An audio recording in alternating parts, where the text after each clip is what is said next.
Welcome to the Bound to be Rich podcast, where I attempt to reverse engineer people who seem to be successful no matter the circumstances, so that you can apply those lessons to your own life. I'm your host, Ismail Hamed. One quick thing before we get started.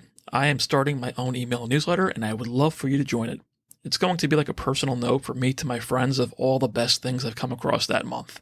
From hacks and tips, interesting stories, products, books, ways to make money, and who knows what else. It's totally free. And if you don't like it, you can always opt out at any time, so there's no downside. The link to join is in the show notes, and I hope to see you on the list. In this episode, we are joined by Black Mamba, a profitable trader from the financial cloud community with a very demanding career. We dig into his journey and cover a ton of things like the story of how he immigrated to the United States, how he balances a demanding career with trading, what makes a trader successful, his advice to aspiring traders, and much, much more. Let's dive in.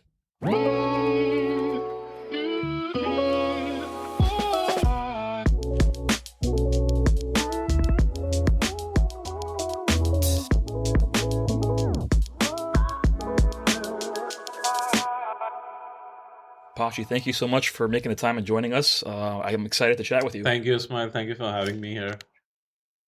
First question I got to ask right off the bat is your name in the financial cloud is the Black Mamba. I assume that's a Kobe Bryant reference, but what's the story behind the name? Yes, you guessed it right. It's a Kobe Bryant reference. I've always been growing up fan of him, watching him play, wearing those proud jerseys. I used to have, as a matter of fact, two of those jerseys. One of which was gifted to me by my brother, and I still have those jerseys around. I'm also a huge sneaker collector, and I have those Mamba shoes as well that they keep very close to my heart. But it was very saddening to see him pass away in that helicopter crash, and yeah, that's when I decided this is my tribute to him. I gotta say, for me personally, I always hated Kobe Bryant as a Knicks fan. My brother and my cousin, huge Kobe Bryant fans, so we would always go at it with each other. And I think he had a game in the Garden where he scored 62 points. We were at that game, so I always, I didn't like Kobe Bryant, but as he got older, I respected him more and more. Like I remember when he first tore his Achilles, the interview after the game, I felt so bad for the guy because he's a competitor, right? That's why I don't like him. It's that's like us hating Reggie Miller. Yes. But he's a hard worker. You have to respect the work ethic, the competitiveness, and of course, it was so sad. I never felt that bad for a celebrity as I did for Kobe Bryant. I don't know. I was It was just I devastating. watched Michael Jordan cry in his eulogy, and it was so heartfelt that it was very heartbreaking to see that guy go. One of the other great things is I've watched all of his documentaries, Kobe Bryant. But if you ever get a chance, and if you want to convert as a fan of him, you should. I'm a fan now. I'm a fan now. Isn't it funny that when people pass away, they get more fans than when they live? But there is one of his book on Mama mentality. That's amazingly uh, brilliant book as an inspiration as to how you should train your mind to get things done in your personal life, professional life. And I'm a big believer of that too. I'll link to that book in the show notes for everybody. But I personally started to become a fan as he was getting close to retiring, and then after he retired, because a lot of people don't know. I've listened to a lot of his interviews. He's done some podcast interviews. He was a very successful entrepreneur, investor. He was a really smart guy. He put the work into other stuff too, not just the basketball court. So that made me respect him even more. He was just as competitive in the business world, and he was writing children's books. He was doing a children's podcast. I mean, it's a rare kind of person, and it's a reminder that life is short, right? So we're all trading, working, trying to make money, but you have to keep in mind life is short and try to make the best of it while we're here, because we don't know how long we're here. And I don't know if you have kids. Do you have children? I do have a 5-year-old son. Yeah, I do have a 5-year-old son. His birthday's coming up in January. So, Happy early uh, birthday. I have my first child was a girl. Pretty soon after Kobe's death, and the whole dad girl thing was a big thing. And Having a girl is the best, and I had another one recently, a son. So I'm getting to experience both. Kids are great. Kids are great. They definitely have you think about life differently. Yeah, Uh, kids. but okay, so now that we know Right. we both love Kobe Bryant, I'd love to hear about your background before we get into the trading. What because I think you told me you were an Yeah, immigrant. I'm the son of immigrants, and I think I respect people that leave everything behind to come here and build a better life. I saw that with my own eyes. So your story coming here and what you do, because it seems like you're very busy with your absolutely. career as Yeah, well. Yeah. absolutely. So I was born and raised in India. I come from you know just any other middle class background from back in India. I grew up in a very small town. Done my education, my schooling in a Catholic school. Did all of that. It was a co-ed school growing up. After that, um, I'm the youngest of my siblings. I have two elder brothers. And growing up, I was big into sports. I'm a black belt in karate, and Whoa. I have played nationals in karate. I've broken my nose and broken other bones too in karate. Um, and then, so I was huge, very extrovert growing up. Represented my college in the national level debate competitions, etc. And then I always had an affinity. I looked growing up. My eldest brother was my inspiration. He kind of still is, and he introduced me to the world of engineering. He did his bachelor's and master's in engineering, and so that's what motivated me to get into engineering. And I did my engineering back in India. Finished engineering, and when I was almost in final year of my engineering, I already had a couple of job offers with me, and I started working for a multinational company in India called HCL. And within 1 year, I was actually assigned for some of the overseas project which are in US, and that was my first um, in-person visit to US, and this was my in-person. This was actually my first ever flight. Was directly to the US.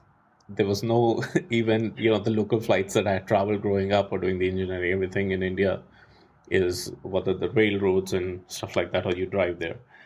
So coming up here was the first time, and my brother was already in US, so he was a frequent traveler in US. He was working for a multinational company. He right now is an Intel as at a very high level VP, and so I always had this fascination of going abroad and getting exposure, expanding my knowledge across the board. And this was back in 2007, 2008 when I came to US for the first time, and I was in Chicago for a couple of years. Um, and at that time, I think that's when all of the market went down, that 2008 crash that happened. So I still wasn't very, um, interested putting my money in any of the trade solutions or doing any kind of, investments per se in the S&P 500. But I was already saving some amount of money for the retirement fund, right? Some kind of a long-term insurance policy like that. And it was only after, just meeting few friends from Chicago, I moved to Seattle in 2011.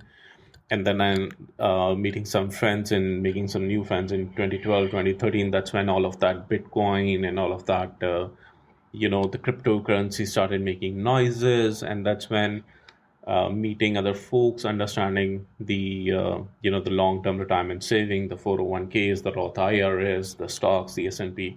That really piqued my interest. That yes, you're working on this side of the house, but what are you doing to ensure that you are financially stable and you are saving for your retirement, you are saving for your emergencies, and how are you growing your money while you are doing your regular work, right? Because I've also had been the big fan of this one statement that is um, rich people make their money build more money.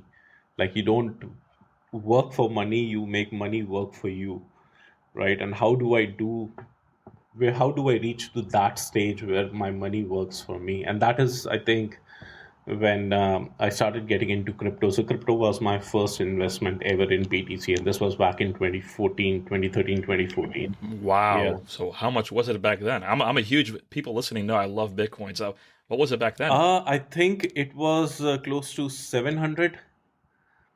700, 800. It went and then it kept on just going it. And this was one of my closest friend here who at that point of time was actually mining Bitcoins.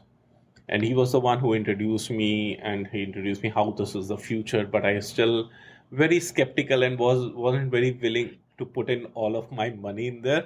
But thank God I put in some that I've never touched till date. So I'm like, You held you're a hodler the whole yeah. time. Nice. And Very if I nice. tell you about this friend, he actually took a mortgage on his home and put this into PTC. Yeah. Wow. This was back then or recently? This is back in 2017 when it was like 3, 4K. But before then, even Wow. he invested in crypto starting when crypto was like BTC was $100 or something. That's Yeah. amazing. Yeah, I love Bitcoin. I didn't get it at $300 or $400. Like I think you got a much better price than I did. But a lot of people that got in then, I have friends that bought a bunch and sold it when it doubled or tripled, and they missed out on all the gains. So thankfully, you held strong. Yeah. But I still regret to this day that I sold Tesla. Oh, you sold Yeah, I Tesla. sold Yeah, but Tesla. who could have seen that coming? That's just crazy. Yeah, I think that is the only regret I think that have I have till date is I bought Tesla around the same time of 2014, 2015, but I sold it right after the split, which I think I should have kept. But all in the hindsight. So many things that you mentioned that are interesting. Before we dive into trading specifically, but first of all, my listeners may not know this about me, but little known fact, I also did karate growing up too. I didn't get to black belt, but I did and I think every karate school has different belt levels, Hmm. but in mine I got to like the third degree purple belt, Yeah, and then there was brown and then black. yeah, So I got pretty far, but I stopped because I had to move. So I have some experience with karate. nice. Um, I'm curious. You mentioned moving because I know people like I grew up with immigrants, people moving from overseas, and I noticed that people that come from over there have a very different mindset about money. And to your credit, you came from over there. You came here and you seem to change. You changed your mindset. You wanted to build investments. You wanted to get into trading. What did you see differently in India about money versus here? What was the mindset change? I think one of the biggest motivation was, as I told you, I come from a very middle class family, right? And growing up, you know, you back in India, I think money is a status symbol. So growing up, you get that mentality where you can understand that if you have money, you get respect, and that is a very harsh truth back in India, but it is a fact that people see you as a different person, give you a different kind of respect if you have money, versus if you are still a struggling person, or if you lack those kind of resources, you don't get that kind of that kind of respect, even if you're putting days in and days out of work in it. So I think that, and I, growing up, I think one of the I still thank my parents growing up. Like they always push me to actually go out and do something different to earn your own pocket money. So when I was in college, I was actually a part-time teacher too. So I used to tutor, like middle school or high school kids on maths and science, and used to earn my pocket money. So I've always had respect for money, and I knew how hard it is to earn the money. At the same time, I wanted to have, and this is all true, that I wanted to build a status out of that money for my previous generation, that is my parents and everybody, and for the future generations that are coming in, so that they don't have to go through all that struggle that we went through in order to, get something in the real world. But wouldn't that make you scared to invest? Because if you have that mindset, you want to earn it, you want to work for it, I want to protect my legacy, future legacy, doesn't that make you more scared to invest in other people? It does. It does. It does scare me. But then my real, and maybe I'm jumping the gun here, but again, coming to the current scenarios, before I met with Tom and Thomas and all of these folks in the TFC, right? Again, my investment was very safe investment, right? And it was all based on my studies and what I was reading through and my years of experience and some of my close companions about the crypto and other stocks, right? And the basic Nasdaq stocks like Apple, Microsoft, Amazon, Google. That is it. That was pretty much my knowledge area that I knew about tech because I have friends in tech, I work in tech, I have friends in tech, I know the company, I know the financials, I know how this is going to work, right? So that was pretty much, I was very like single mind focusing on tech, on where it is, right? But then, and that was only just with the stocks, right? It was, the options was something that I was learning on, doing paper trading, stuff like that to understand how all of this works. And that is not until when I met a few years back. I met Tom, Thomas, and other folks, and that's when I started understanding that there is so much you can do with the trading that you don't have to, like, everybody has their own risk appetite, right? So once you understand the basics of it, once you understand your risk appetite, it's so easy to make money. And from that point on, to the state where this automation of all the the dark pool buys or any of these automated commands like the rapid flows or all of these unique alerts or the nimbus alerts. Now these are all the tools that any person can use if you have just the basic knowledge and just start making money. Just make sure you have your risk appetite settled. That's all you need. I think it's funny because I have a similar background as you, where I worked on Wall Street. I graduated with a finance degree, so I have the finance Oh, background, wow. and I didn't I know was that. more, yeah, always about investing in cash flow, value investing, analyzing companies, buy and hold, and try to make 10% a year. That was where I came from, and I remember my first mentor in Wall Street. Like when I said I want to start trading, he gave me a book on index investing.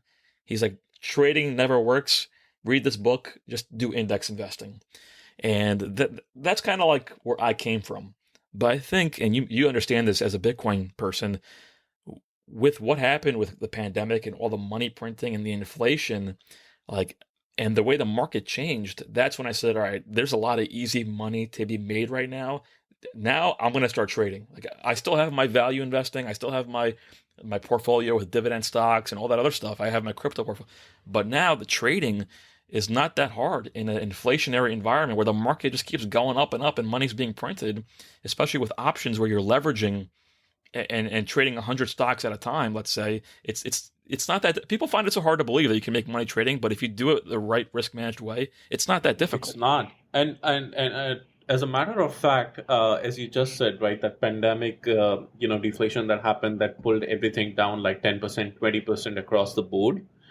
I think that is exactly when, keeping aside my value and dividend stocks, that's when I went all in, or actually put in like 60% of my cash. Just like this is the opportunity where you go in, right? And this is when the all of the option leverage, and you figure out how all of that works, where you understand your gamma, where you understand your squeezes, where you understand there is a borrower, there is a cashier. That's when these are the basics. That's where you learn. And once you understand those basics, you just start building on top of it. That's pretty much it. It's funny when the 2008 crisis happened, the financial crash. I was in college, and I'm like, you know what? Instead of paying attention to my professor, I'm paying attention to what's going on. And I have a mentor of mine who bought all the financial stocks when they crashed, like Citibank, JP Morgan.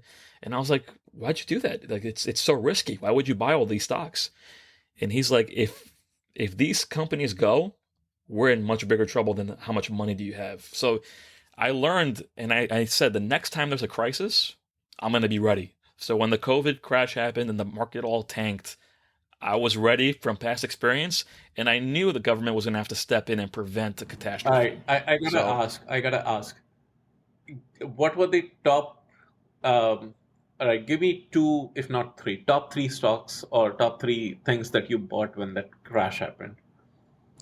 Bitcoin, Bitcoin, by far, yeah, by far. the best investment ever. I know some people, Thomas, he's probably going to hear this, but He's him gonna and I hate go us. back and forth about Bitcoin all the time. Yeah, he doesn't like He's Bitcoin, gonna hate which us. is, I know. yeah, it's fine. Everybody has their own opinion, Yeah, and but if you bring in Tay, he'll be like, dude, that's the way. He's gonna pat our back and say, you made the right choice. yeah, I've talked to Tay about it too. I know he bought a miner. I was talking about him doing some Ethereum mining. I don't know if you've ever gotten into that. You said your friend Yeah, he is is. mining I've never Bitcoin. got into it. I never got a chance to get into the mining, but that, So so you got into trading. It sounds like you were interested in investing. Your friends were into tech and crypto, and then you saw the opportunity to make money trading now, right? So I guess you started going online to learn, and that's how you first found Tom Tomikaze. Is that first how you found them online, just randomly? yeah. So uh, I think right around that crypto time frame, that is when I found um, uh, Aces server, one of the servers that I found, and then it was mutual, and then I started following Tom because I think he's the guy who understands the financial of any company better than anyone I've seen, right? And so I really closely started following him in terms of what he was doing, what kind of trades he was taking, what he was talking about, and that's when we start talking to each other over the DMs and stuff.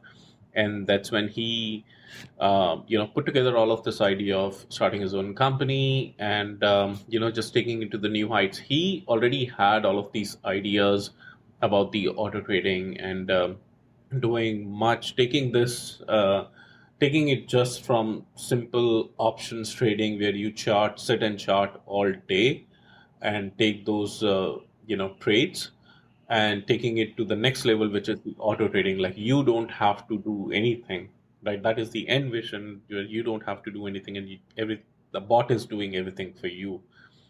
So having that kind of a vision, and especially when you know somebody who has been in that kind of a field, and I don't know, I'm sure you know about Tom's experiences of when he made so much money and when he lost so much money and how much time he put in. So I've heard his stories, and that was really, I think that is something that really inspired and build that trust with Tom. And Tom was the first one that I connected, and that is where I don't think I had a single ounce of doubt in my mind that this is a guy worth knowing, worth making friends with, and I've learned a lot with him, and that's when we started, and he started his own TFC servers, and we just having those exclusive access members where he was starting with very small things and we were testing it out for him and then taking it to the next level, next level, next level, and that's when I met Thomas and then later on Tay. um, I've got to ask this just out of curiosity because you're the third member that I've interviewed, and I am so impressed that every single person is like successful, experienced business people. Like you have a successful career as well. Did you ever feel bothered learning from younger kids? They're not kids, but the younger people. I'm exaggerating here, but some people would be like, "Oh, what does this kid know?" no, I've I don't think so. Never. See, I think um, okay, I have to say this, but if we are talking about Tom, for example, right? I think he's 10 years. He's very matured for his age. He's already too mature for his age. So if he's 35, he's already like 55. Like when it comes to financials and when it comes to talking about companies and what he's trying to do, he's already 10 years ahead of you.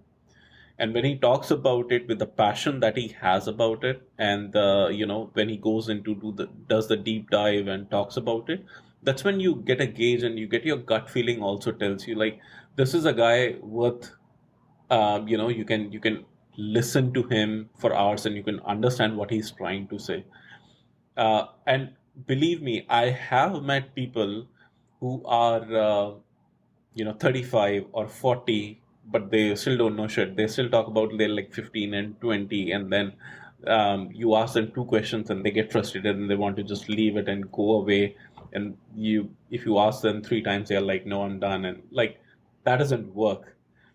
Right. So it's mix of both, but talking about his maturity and his age, I don't think that's a problem.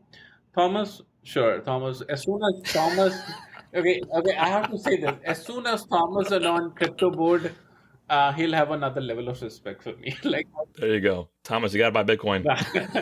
he's a financial guy. He understands finance so much. The reason I ask this stuff is because I know people that are older that would never listen to younger people. Oh yeah. But the beautiful thing about the internet now and what's happening with this retail movement is that there are these younger people that are spending way more time studying the financial markets and learning than these 40-year-old guys that are working on their career and taking care of kids. Like, it's not really about the age, and the internet doesn't care. Doesn't care what color you are, doesn't care where you came from, doesn't care how old you are. Just about results. Who's right? Who did the work? I'm telling you this day in and day out.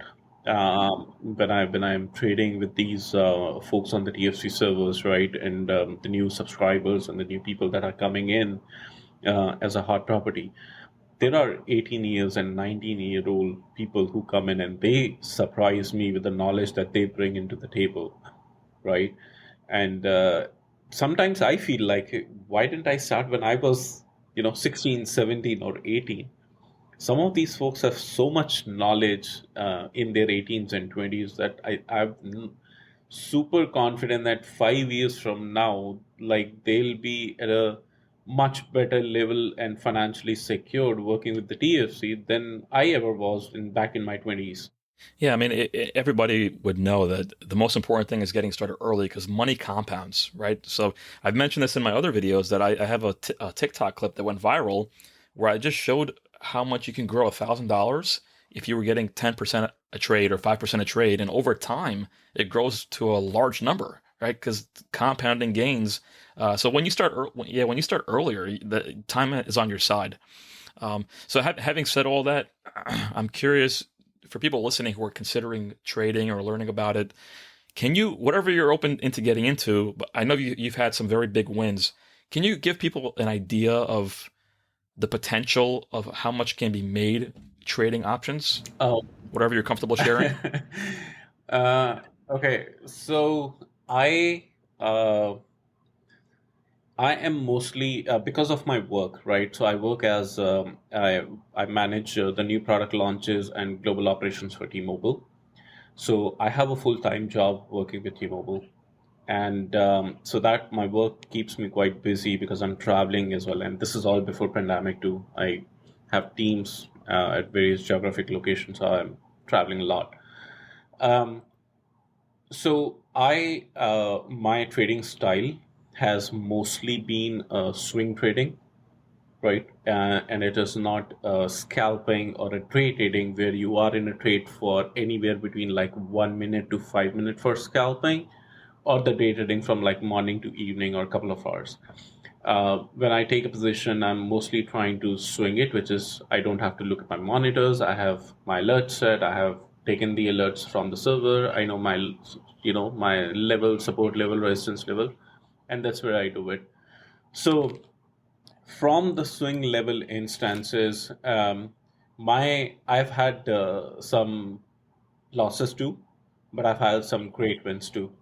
One of the wins that I think I can talk about very easily here was one of the Citibank trade that came in. So there was this. I think earlier this year we had one of the alerts that came in on the TFC server, which was a Super Fortuna alert, which is a highly tested, back-end tested alerts that come in, which goes through multiple parameters in the bot side of the house. And only if it matches certain criteria with a TFC score, that's only when the alert is sent out to the servers, to the entire server of these stranded members. And I was super confident of that server because it only fired once in a while, but its success rate is 99.9%, right? And all you have to do is, based on the beta testing that we have done on the server, you just have to take your time, which is anywhere from 1 to 3 weeks. If you take your time, you take a position which runs from 1 to 3 weeks, give it time, and just let it go. And that is what I did with Citibank. I put in around 30K in it, which was just the initial put in because I wanted to get in the trade right away. And that was shares or options? Options. I put in 30K in the options, and I added 10 more K averaging up, which was all in about 40K. That went up to around 220K for me in a week. Wow. In a week. That was just. And did you get in the money strikes? I took a 70 call. This was fired at around 61 or 62, but the Super Fortuna beta tested set it out that 70 call is the one you want to go for. That is the most highest OI. That is everything in it. However, that 30K that I put in, I had multiple positions in it. One was that 70K, which was 10K I put in 70 call. The 20K I put in the money calls, because those are the. And why did you do it? Why did you do that? Why just explain it for people? So the reason I did that was because, whenever you have an option trading, if you know the basics of the option trading, and if you are swinging anything, there is something called as delta and theta that decays over time, right? So what you want to do is, you would, as a safe investment, as you are swinging something or are you taking option, the safest bet is to go deep in the money. That will save your theta over the period of time, right? Because of the implied volatility and other factors. So what you want to do is, you would always want to go in the money for safest swing. In this case, because I knew my risk appetite, I wanted to put in at least 1/3 into out of money call, but at the same time, 2/3 of my position was in the money. For that 3-week period of time, I took that call. And I just had to get out after 1 week because I was traveling and I couldn't even look at the positions. Did it keep going up after you got out? It went another $3 more. So I think it went up to 74 or something, but I got out at 71. So, okay, a couple questions here. First, how do you deal with that mentally? Oh, do you think I could have made more?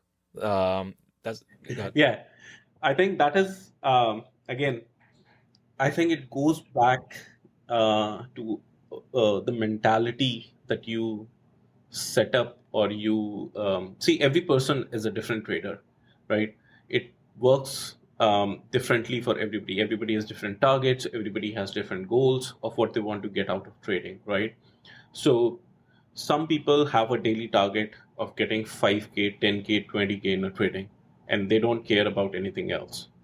Some people want to continue trading, and they know their levels, as in support and resistance, or the profit taking levels, where they want to keep trailing their profit until all of the profit targets are hit, right? You have your versions of scaling in, scaling out, averaging in, averaging out. You want to have trail stops, you want to have stop losses, all of it. For me personally, what I've learned that my trading style is, if I'm in a position of, like, for example, this was Super Fortuna beta tested, right? So in the previous testing that we have done, this is at least 100% gainer at any given day, right? So I was not going for anything lower than 100% on this for sure, right? And then I kept trailing my profit after that 100% was hit. I was securing my initial investment, and then I was playing on house money after that. Everything was on the house. And now, a quick message from our sponsors. If you are a trader or interested in trading, I strongly recommend you check out the Financial Cloud. I've personally spent a lot of time in the last couple of years learning, trading, following different people, and joining different groups. But as soon as I joined the financial cloud, I was blown away and immediately knew this was the best resource out there. It was like finding a diamond in the rough, especially in the world of trading where there's a lot of charlatans out there. I'm such a fan that this is actually the only ad where I personally reached out and requested that they let me promote them. So that should say something. I attribute a lot of my own success in trading to the financial cloud, and I love the team there, so I'm more than happy to help spread the word. I've also got several of my family and friends to join.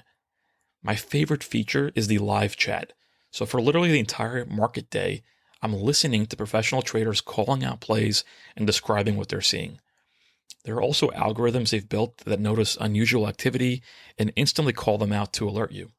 And I'll admit I was skeptical about bots at first until I saw how effective they were. So believe it or not, these plays are now the core of my trading.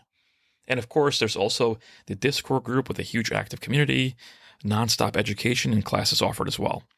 Quite honestly, they do not charge enough for all the value they provide.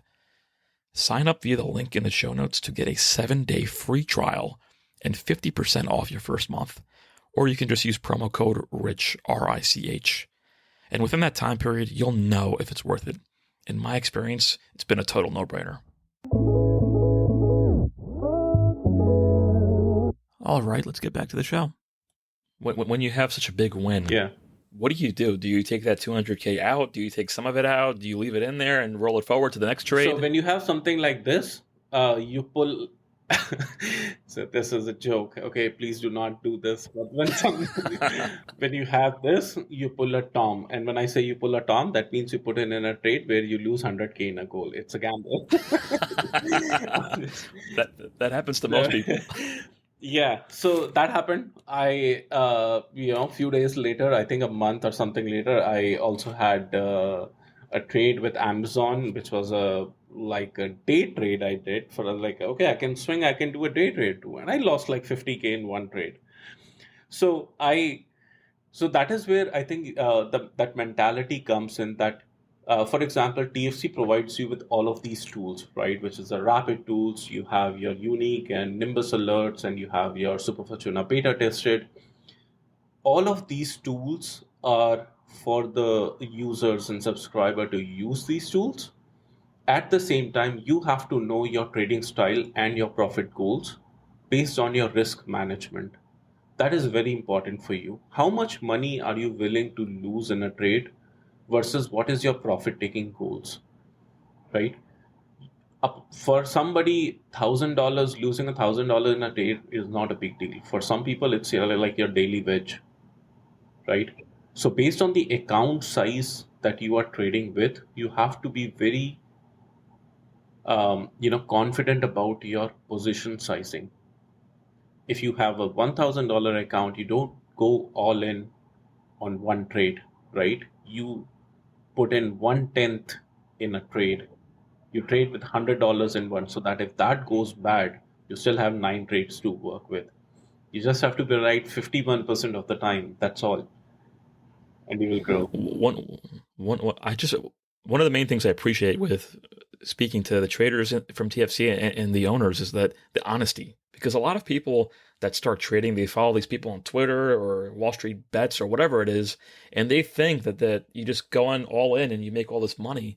But it's not like that. You don't win every trade. You don't win every day. You don't win every week, right? There are losses. And like you mentioned, the 50K loss, everyone has big wins. Everyone has big losses. That's just the way it goes, right? But if you manage the risk appropriately, like you were saying, you can usually come out on As a top winner. in the end. And this goes back to the same thing, right? The compounding thing that you mentioned earlier, right? The profit taking, again, imagine this: if you have $1,000 and if you are taking 10 trades, right?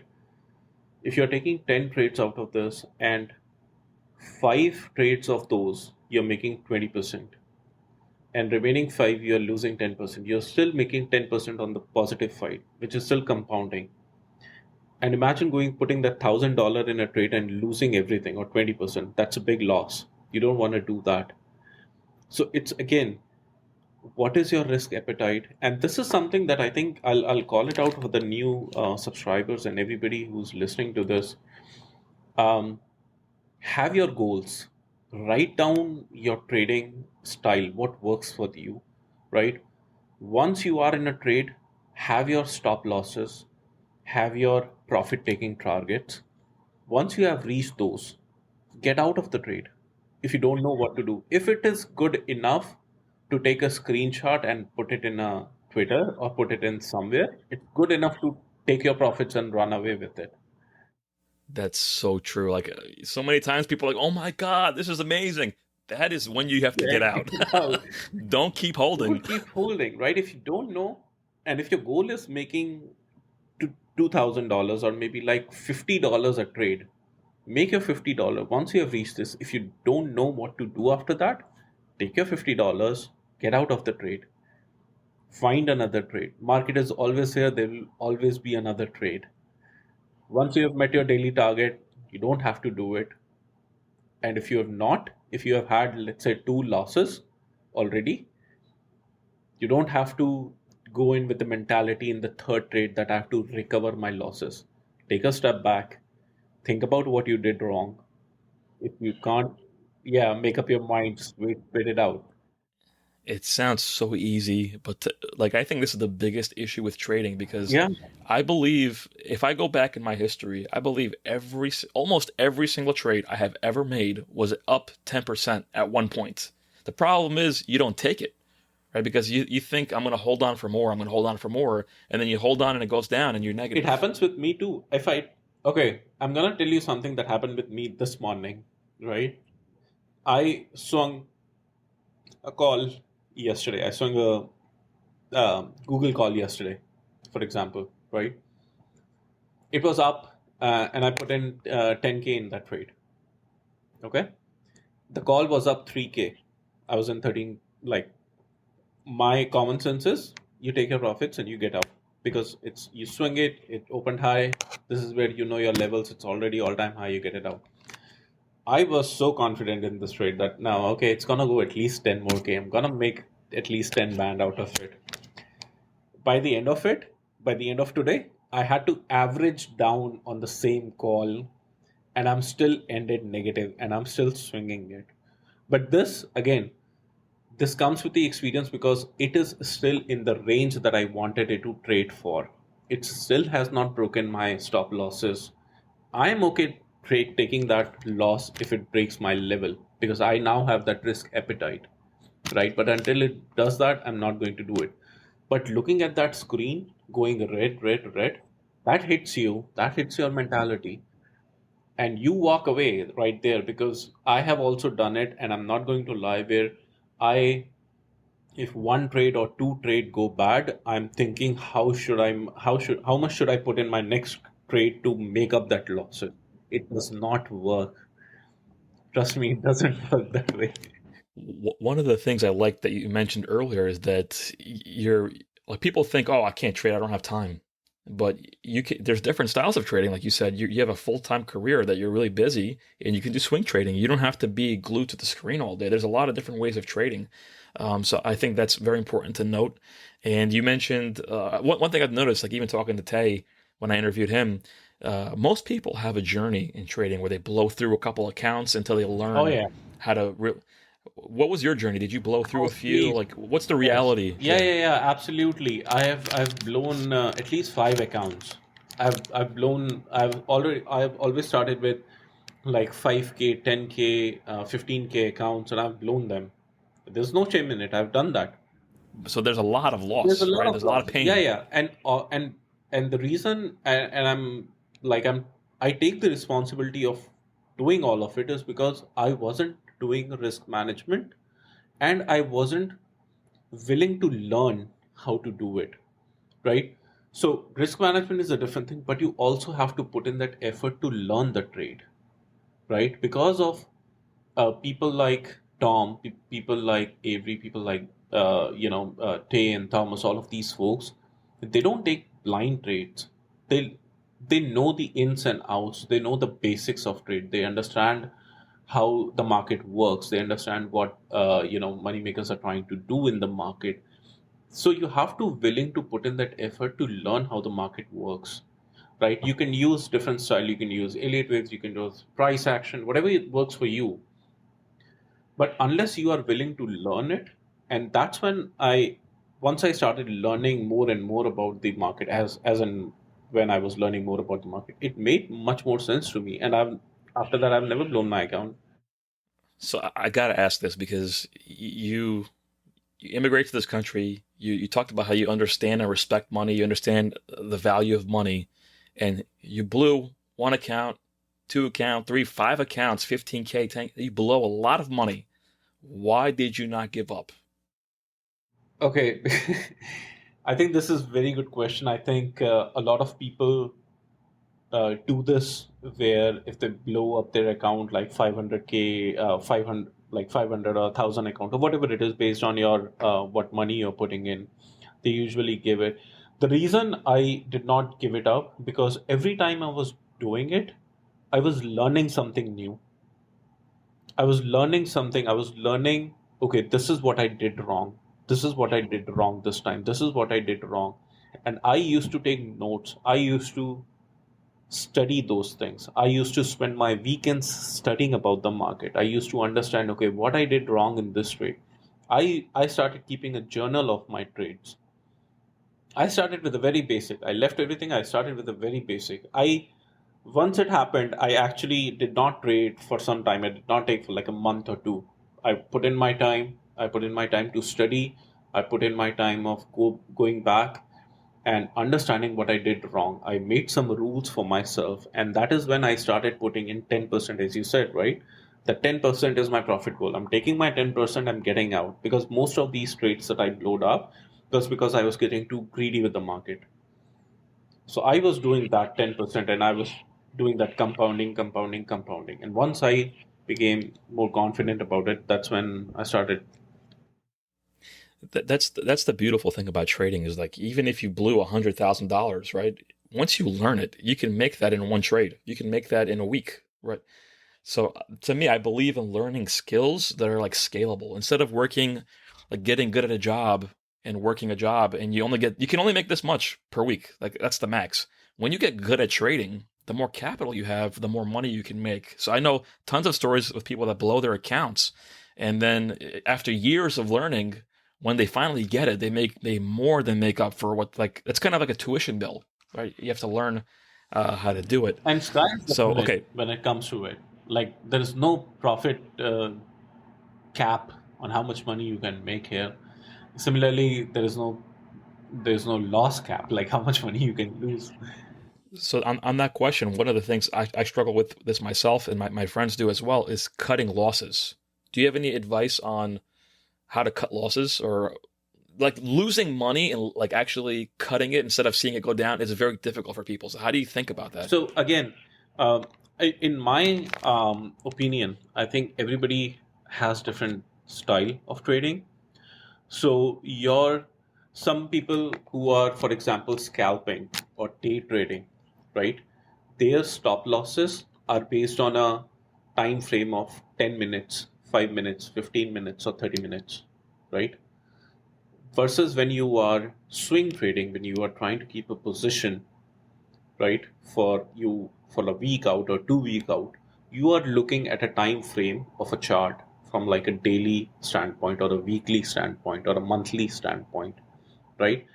When you do that, your stop losses are going to be wider, and you have that room of coming down to those price action, those support zone in weekly or monthly, versus anybody who's doing a scalping in a 5 minute, 10 minute trade or a 15 minute trade, right?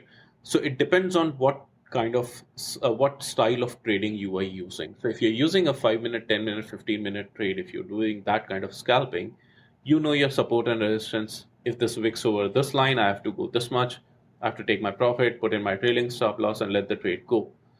Versus for me, when I'm looking at a chart, I'm keeping my 4 hour or, for example, a daily or a weekly stop losses. So I don't care about what happens in 10 minutes, 15 minutes, or 30 minutes, or 1 hour.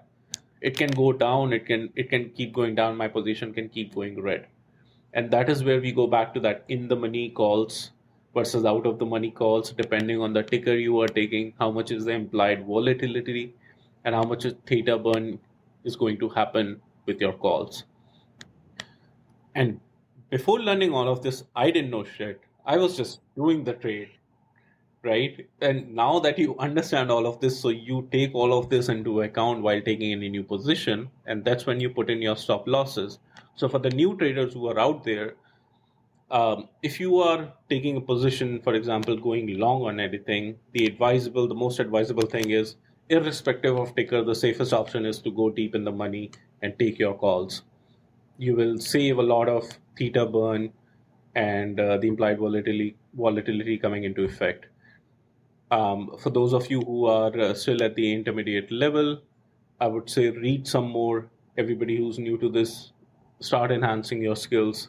Keep reading, keep understanding how the market works, the theta for every ticker, and start charting, start practicing.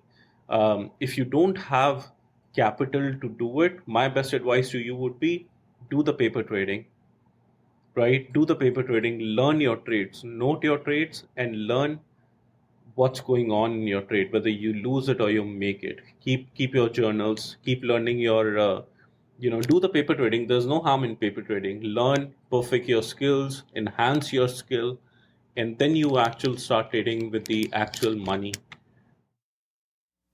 So it sounds like, because the last few questions that I asked people is like, what changed? What started clicking for you to go from blowing accounts to making money? Why do people lose money? What's your advice to people? But I think it sounds like your answer to all of that is education. Yeah, I think education is, like, I wouldn't be here, or I'm sure you would agree to it. You wouldn't be here if not for the education of anything. Yeah, like you couldn't survive the Wall Street until you know the financials or how the market works. And I think that is why, and I want to go back to this on the TFC side of the house. I think one of the, as important as automation, as important the alerts, the automated alerts, the bot alerts, the rapid flows, the unique nimbus, all of these flows are coming in. I think we are trying to promote and give equal weightage to the education. I think all of the traders in TFC who are super highly skilled, who know the market better than anybody I have seen collectively across any Discord server, as we were talking about it before our show, they are trying so much, putting out their courses, putting out, going in depth, pulling in articles, spending weekends. We are spending weekends putting in articles, writing white papers. We are doing classes after the market at least once or twice a week. Then we are doing weekend classes. Tom himself does live every Sunday without a failure. And I have seen this. So I've seen him doing this in the last 1.5 year nonstop. And he just had a baby too. He's still doing it. Like, that takes a level of commitment. So if your teacher, for example, is willing to put that kind of commitment and you are not trying to put in that effort, then it'll never work out for you. So learn, grow your skills. Whichever field you will go, you have to grow it. Get out of your comfort zone, learn your skill, put in the effort, and let the money come to you. And it will. So, last couple questions as we wrap up here. If people are listening and they're considering trying to learn to trade, they're considering joining TFC or whatever, who would you say it's a good fit for, and who would you say it's not a good fit for? Ah, okay. Um, I would say anybody, and I like to answer this in two parts. I would say anybody who's willing to learn about the market, willing to learn about the ins and outs of investment. So we have few skilled traders who don't trade on a daily basis. No, they don't trade options, they don't do anything. They only invest in stocks and they pull it out. They don't even do options. And those are part of TFC, highly skilled traders. So if you want to understand your retirement, how to save for your retirement, how to, we provide education here that will help you keep your emergency fund, your retirement fund, and build your accounts in a matter that you can become financially independent. right? So if you are willing to put in the effort, we are here for you. We'll work with you day in and day out so that you reach to the level where you are financially independent. So for anybody who wants to do that, TFC is the best place. Um, at the same time, the benefits, for example, I think one of the biggest benefits I want to talk about that we have recently done on the TFC side of the house is we have now started doing the SMS. Okay.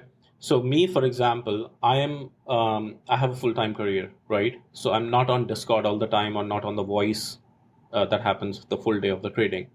But as soon as there is something unique alert or a numbers alert or something rapid alert that comes out, that is a good trade out, there's an automated text that comes to my phone that says there's a trade going on right now. And I just have to look up that. I can directly link my chart to it and I can take a position without even opening the Discord, right? So all of that comes to a point when you start learning and when you want to put in. So everybody who wants to learn about the markets, TFC is the best place. Um, who it is not a best place for? I think everybody is invited here. I think everybody's invited. Well, maybe if you're just you're lazy, you don't want to learn, and you just want to throw things Oh yeah, around. yeah, Maybe yeah. that's not the. If you want It's to not blow, going to work out for you. yeah, if you want to blow your accounts, don't come here. We don't want to do that.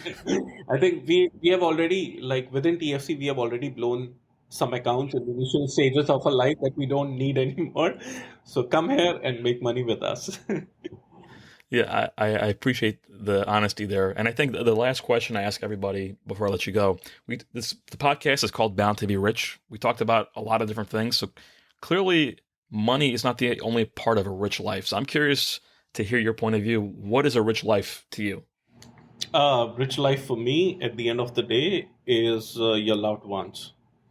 I think fulfilling, being a good friend, a father, a husband, a good boyfriend, a good son. As long as you are doing that, money will always come and go. Money is again, it's a materialistic thing. Everything in my experience in life, everything is materialistic. This will all come, this will all go. You're not going to take it when you die. All you're going to take is the love and affection of your loved ones. So, as much as you want to make money, yes, put your hard work, do everything, but have a time slot, have that time frame of the day for your loved ones too. Spend some time with them, make sure they know you love them, do anything that they need, help your friends, whatever it is. But just make sure you are investing time in your relationships, be it whatever may. And I think that is for me is how you grow rich once you do that. That's a great place to leave it. I think don't forget what you're working so hard for, right? I think people get so caught up in making money, they forget why they're trying to make money. So I think that's a great advice to leave it with. I will link to your Twitter in the show notes for people who are curious about the financial cloud. They can find all that stuff in the show notes. Pashi, thank you so much for all the time. I don't know if there's any other parting words you want to give people, but I truly appreciate you taking the time here. Thank you, Ismail. Thank you so much for having me here. And to everybody who's listening, thank you so much for attending this. And please spread the word. Ismail is a great host, a great friend. Make sure everybody knows about him. Let's bump his podcast up to the #1 playlist. And yes, let's go and make some tendies. That's what we call it Awesome, here. man. Thank you so much. Absolutely, Ismail. Thank you so much. One quick reminder before I let you go to join my email newsletter. It's going to be like a personal note for me to my friends of all the cool things I've come across that month. From hacks and tips, interesting stories, products, books, ways to make money, and who knows what else. It's totally free, and if you don't like it, you can always opt out at any time. The link to join is in the show notes, and I hope to see you on the list. And there you have it. If you enjoyed this episode, please remember to leave a review. I may even give you a shout out and read yours out on the show. For any and all resources that we discussed, check out the show notes or head on over to boundtoberich.com. Until next time.